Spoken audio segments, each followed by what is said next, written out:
মুসা আলাইহিস সালাম ফেরাউনের সামনে যেয়ে দাঁড়ালেন। ফেরাউনের জাদুকররা বিশাল বড় বড় বাঘ বানালো, সিংহ বানালো, সাপ বানালো। মুসা আলাইহিস সালাম দেখে ভড়কে গেলেন, ভয় পেয়ে গেলেন। আল্লাহ বললেন, মুসা ভয় নাই, তোমার লাঠিটা খালি ফেলো। লাঠি ফেলার সাথে সাথে মুহূর্তের মধ্যে হাইয়াতান তাসআ, বিশাল এক অজগর সাপ। এই বিশাল অজগর সাপ ফেরাউনের জাদুকরদের বানানো সব ভাগ, ভাল্লুক, সিংহ আর সাপগুলো রেখে বিশাল ফানা ধরে আছে। আর সাপ বলতে শুরু করেছে, আর কি আছে নিয়ে আয়।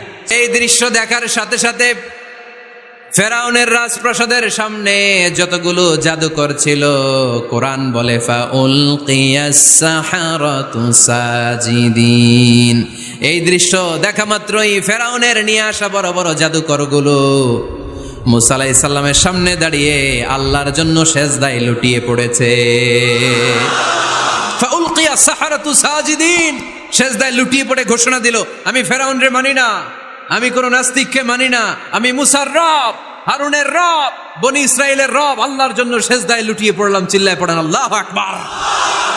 মুহূর্তেই এক সেজদার কারণে তাদের নসিবে হেদায়েত দিয়ে দিয়েছে কে? পৃথিবীর কেউ কাউরে হেদায়েত দিতে পারে? অনেক বাবা ছিল নবী, ছেলের কপালে হেদায়েত নাই, আছে না নাই? অনেক ছেলে ছিল নবী, বাবার কপালে হেদায়েত নাই, আছে না নাই? হেদায়েত দেওয়ার মালিক একজন, চিল্লায় বলেন তিনি কে? একটা সেজদা, একটা সেজদার আদেশকে অমান্য করার কারণে ইবলিস জাহান্নামীদের সর্দার। চিল্লায় বলেন ঠিক কিনা?